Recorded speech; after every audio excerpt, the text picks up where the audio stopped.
हाय बच्चों, welcome to CUT बायरा 247। CUET PG का एग्जाम इज ऑलमोस्ट हेयर और सबसे इंपॉर्टेंट है आपकी फॉर्म फिलिंग। और लास्ट मोमेंट पे हम कुछ ऐसी गलतियां कर देते हैं जिनका रिग्रेट हमें बाद में रहता है। एंड आई वांट, क्योंकि अभी आपके पास टाइम है, आपकी डेट एक्सटेंड हो चुकी है फॉर्म फिलिंग की। सो 5 मोस्ट इंपॉर्टेंट मिस्टेक्स जो आप लोगों को बिल्कुल भी नहीं करनी है, जल्दी से एक बार रिकैप लेते हैं। एंड प्लीज चेकलिस्ट बना लीजिएगा कि ये सब आप लोगों ने कर लिया है। तो ये वीडियो बहुत इंपॉर्टेंट रहने वाली है आप सभी लोगों के लिए। फॉर्म फिल करने से पहले इसको जरूर देखिएगा और अपने दोस्तों को भी शेयर कर दीजिएगा ताकि वो ये गलतियां ना करें, ठीक है। तो CUET PG का अगर मैं बात करूं, सभी लोगों ने आई होप ये सब कुछ अभी तक तो कर लिया हुआ, क्योंकि ऑलरेडी आपकी लास्ट डेट एक्सटेंड हुई है। So I am hoping everybody has done it. कुछ पॉइंट्स जो मेरे को आप लोगों को यहाँ पे क्लियर आउट करने हैं CUET PG के लिए, वो ये हैं कि 5 मिस्टेक। सबसे पहली मिस्टेक होती है, बहुत ही बेसिक होती है, क्रेडेंशियल एरर्स की। आई होप स्पेलिंग्स में किसी ने गलती नहीं करी है, आपके नाम में, आपके पेरेंट्स के नाम में, आपके एड्रेस में, उन सब में आपने गलती नहीं करी होगी। तो पहली बात तो इसको चेकलिस्ट में डाल ही लेना, आपने सही करा है। फोटोग्राफ, सिग्नेचर और डॉक्यूमेंट्स का एरर एक बहुत कॉमन एरर है। फोटोग्राफ में जैसा कि आप लोग देखेंगे, अभी मैं वापस से दिखाती हूँ, NTA की जो वेबसाइट है वहां पे बोला है कि आपका बैकग्राउंड ब्लैक या व्हाइट होना चाहिए, फोटो क्लियर होनी चाहिए, ब्लर नहीं होनी चाहिए, सिग्नेचर क्लियर होना चाहिए, ब्लर नहीं होना चाहिए, क्योंकि अगर सिग्नेचर और फोटो ब्लर हुई तो आपका फॉर्म रिजेक्ट हो सकता है। तो मेक श्योर करिएगा कि ये क्लियर होना चाहिए। डॉक्यूमेंट्स की अगर मैं बात करूं, चाहे वो आपकी क्लास 12th का डॉक्यूमेंट्स है, ठीक है, या फिर वो आपकी डिग्री यानी कि ग्रेजुएशन के सर्टिफिकेट्स है, या फिर वो आपके कैटेगरी के सर्टिफिकेट्स है, इंश्योर करिएगा कि वो भी एक तो प्रॉपर फॉर्मेट में आपके अपडेटेड है और उसमें साइज वाला जो इशू है ना वो ना हो। स्टैम्प्स सही होनी चाहिए। बाय चांस अगर आपका डॉक्यूमेंट में डेट गलत है, स्पेशली आपकी कैटेगरी सर्टिफिकेट पे, फिर भी आप अभी अपलोड कर देना, क्योंकि अभी लास्ट डेट तो निकलने वाली है। सो अभी अपलोड कर देना, बाद में जब काउंसलिंग होगी तो उसमें आप चेंजेस कर सकते हो। सो एंड यस, इंश्योर करिएगा उसे सही करवा लें। जिन लोगों का सही नहीं है, जिनका सही है उनको कोई दिक्कत नहीं है, और जनरल वालों को कोई सर्टिफिकेट नहीं देना। जो कैटेगरी है उन लोगों को यहाँ पे सर्टिफिकेट देना पड़ेगा। ईमेल और फोन नंबर की एक्टिविटी बहुत इंपॉर्टेंट है। कई बार हम अपने मम्मी का नंबर डाल देते हैं, पापा का नंबर डाल देते हैं, या ऐसा कोई ईमेल डाल देते हैं जिसका मुझे पासवर्ड ही नहीं पता, खोया हुआ है। तो मेक श्योर करिए जो आपने फॉर्म फिल करा है उसमें ईमेल और नंबर आपका खुद का हो, पहली बात तो, और वो एक्टिव होना चाहिए प्लीज। उसका पासवर्ड और वो सब कुछ नोटिफिकेशन ऑन होनी चाहिए, क्योंकि जैसे कि आपको पता है नया एग्जाम है, चेंजेस होते रहते हैं। हो सकता है कभी एडमिट कार्ड आए फिर वो चेंज हो जाए, तो आपके पास एक्टिवली पता होना चाहिए कि यार कब क्या हो रहा है। तो email is very important, it should be active, you should know the password, and also the phone number should be yours and it should also be active. फिर बहुत इंपॉर्टेंट है यार, ये नई चीज है, यूनिवर्सिटीज और कोर्सेज का सिलेक्शन। जो भी आपको कोर्स चाहिए उसको आपको ऐड करना है अपने फॉर्म के अंदर, और किस यूनिवर्सिटी का चाहिए उसको भी ऐड करना है। तो एक बार चेक कर लेना, प्रिंट आउट निकाल के, जो भी आपने फॉर्म फिल कर दिया कि आपको जो जो चाहिए था वो सब है उसमें या नहीं है, क्योंकि कभी कभी हम ऐड कर देते हैं, सेव नहीं करते तो सेव नहीं होता है। तो उस चीज को ध्यान रखिएगा। और लास्ट है common paper addition.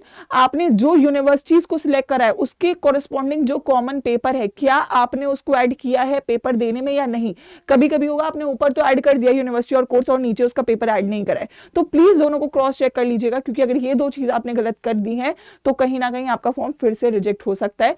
So these are one few important things जो आई थिंक आपने प्लीज चेकलिस्ट बना ली होगी, क्योंकि ऐसी ब्लंडर्स है हम कर देंगे और बाद में बहुत दिक्कत हो जाती है, और फिर बाद में आपको पता ही है कि हमें फॉर्म से रिलेटेड प्रॉब्लम्स काफी ज्यादा फेस करने को मिल जाएंगी। तो ये सब चीजों का ध्यान रखना। और लास्ट है fees payment.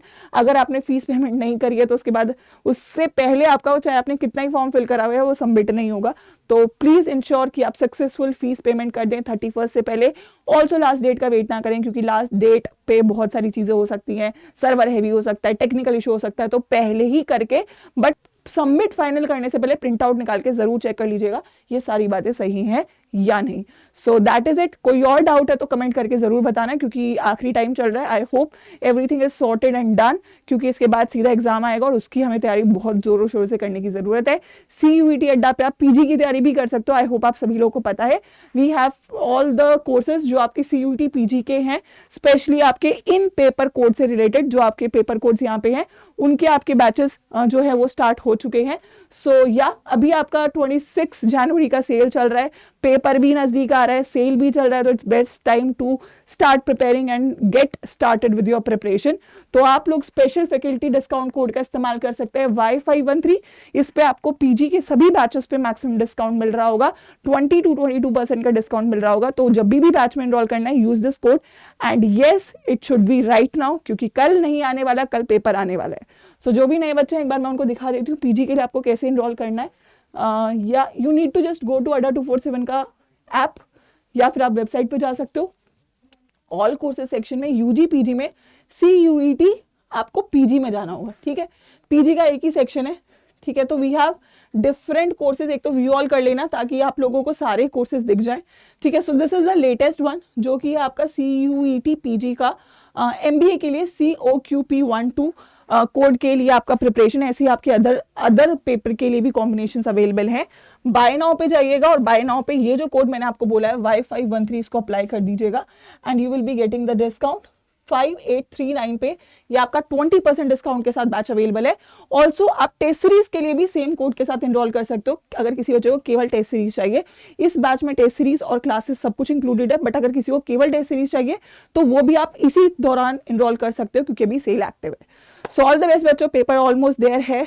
I think you people are all prepared. नहीं है तो शुरू कर दीजिए प्रिपेयर करना, और कोई और डाउट है तो कमेंट करके बताइएगा। Good luck for your examination, all the best.